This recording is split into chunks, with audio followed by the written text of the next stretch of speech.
The completion of 526 is a daily discussion here in Charleston. In this edition of Quintin's Close-Ups, I sit down with former House District 110 candidate Russell Guerard. Russell, Quintin, it is so good to see you. it's good to see you. I appreciate this. It's been a long time since I've seen you. I guess back in June. Right? Yeah. June of last year, yeah. Yeah, you're riding around your golf cart. Trying to hustle up some votes. That's right. I didn't hustle up enough. Right. Where are you emotionally with that? Oh, I'm fine. I knew it was it's tough when you buck against the status quo, and you kind of do your own thing. It's hard to win an election, but I knew that. It's okay.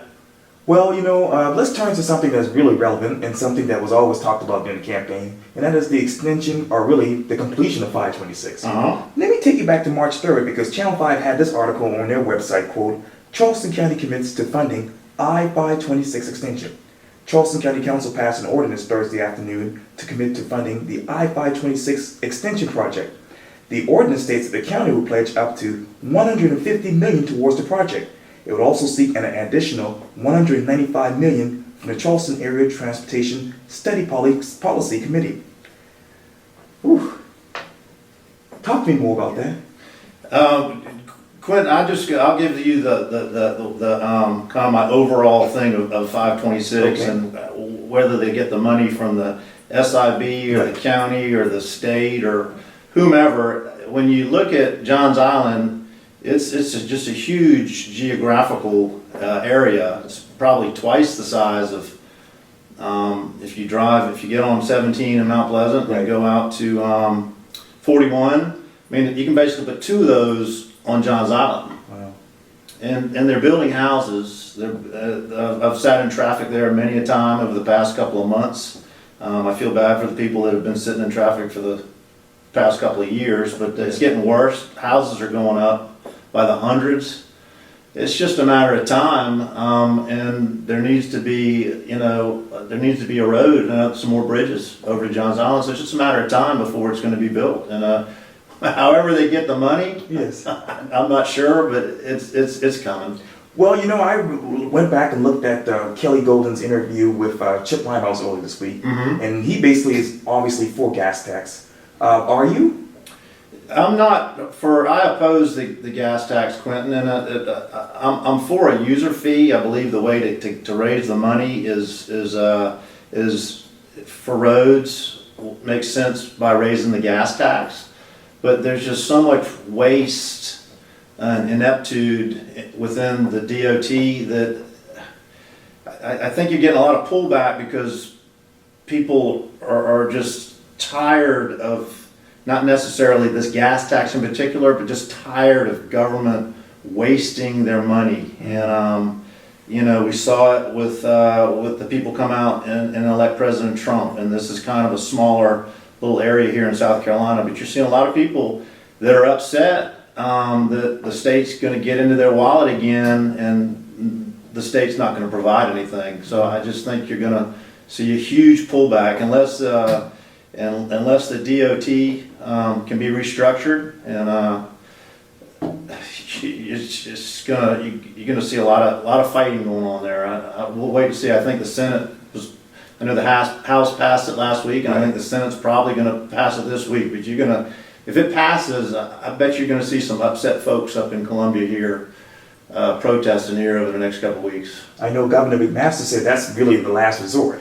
You go outside of the city of Charleston and you go into some of these poor counties, and they say the gas tax is only going to cost you $80, $100 a year or something like that per car, but there's a lot of people out there that are struggling to put food on their plate. So when you start voting up in Columbia to pull money out of people's wallets, and you offer absolutely nothing after you pull that additional money out, I mean, you're ripe for a lot of protests, and I would expect that's probably going to happen here.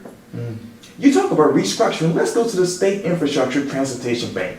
As you know, Vince Graham is basically out, and there's a new guy from the upstate who's going to be the chairman of the board. When you think of Vince Graham, what sticks out to you? Because apparently he was basically opposed to completing 526. I don't know Vince. I think he moved here a few years ago. He built, as a developer, did some stuff out in Ion. It's a nice track out there, but he's done well there. But from what I understand, he opposed 526. I don't see how he could be be on the state infrastructure board, actively opposing something that comes before him within the state infrastructure board. So it makes sense that he stepped down, or that Governor McMaster asked him to step down. I mean, he needed to be neutral, and I'm not so sure how neutral he was on that. Let me take you to Charleston County, because Charleston County Councilman Dickie Swears, that is, said he has concerns the county could try to use the Charleston County sales tax money to fund the project. When you hear sales tax, you say, sales tax is just another tax. As far as how the county does it, or the state does it, or the city does it, a tax is a tax. I would oppose it. I don't know much about what Councilman Schweers with the increased sales tax, so I can't say a whole lot about that. But the money if we get back to 526 is going to have to come from somewhere, and I don't know if they sell bonds and down the road, all the revenue that the property taxes are going to generate on Johns Island are going to pay for it, or what. Like I said, Johns Island is 2 times the size of Mount Pleasant. Right. There's hundreds of millions of dollars, tax dollars out there. So I guess just how they want to skin that cat. Actually, newly Councilmember Brantley Moody says the county does not have to the county does not have to specify where the money will come from at this point in the process. Talk to me more about that. Quinn, without being a council member, I don't know the ins and outs exactly. That right now, there's just a lot of moving parts going on with this, Okay. and it's impossible for me to be able to tell you one way or the other, because I really just don't know. Let me take you to March 14th, which is next week, Tuesday. What do you expect to hear from that particular meeting? When all of these elected officials, Mayors Tecklenburg, you have Vic Rawl heading up there. What do you want to hear from them? I think Mayor Tecklenburg is going to obviously supports 526. There seems to be a wave growing in support of 526. Just seems like. I can't say that that's purely speculation on my part, but just the feeling that I get is there's just so much land and money out there, Quintin, that it's inevitable, and I think we're reaching that point. And this meeting coming up, you're going to see some people butting heads, so it's going to be interesting. Yes, indeed. Well, Russell Guerard, thank you so much for your time. I really, really appreciate this. Thank you, Quintin. Thank you. Yes, sir.